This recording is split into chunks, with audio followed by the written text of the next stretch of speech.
Hello everyone जय जगन्नाथ सांग मैंने तो आज ऑफिस रु रिटर्न करुवा टाइम रे देखिली बाटर हाट पड़ी। ये हाटटी एक्चुअली सब सोमवार ही पड़े।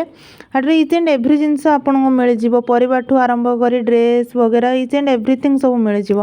तो दुई साइड रे एमती हाट पड़े, एपट साइड रे परिबा एपट साइड रे भी परिबा। एठी बासन कुसन बिस्किट इ सबू जिनस जहाँ खोजे हाट आवेलेबल रही।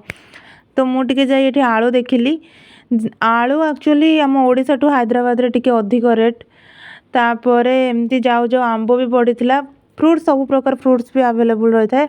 आंब आनिली, आंब टे देखिकी आनिया पड़े कारण एम तो बाछवाक आलाउ करती निज इच्छा अनुसार से पूरे पूरा देवे। मुझे बाध्य कर बाछि देती जेहेतु पैसा दे किणुची तो सब जिनस परखिकी नेबी ना।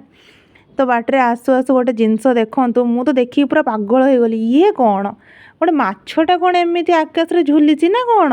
आपण मान भितर कमेंट रे मते जनइबे तो यहाँ कौन, मु तो जानी ना यहाँ कौन।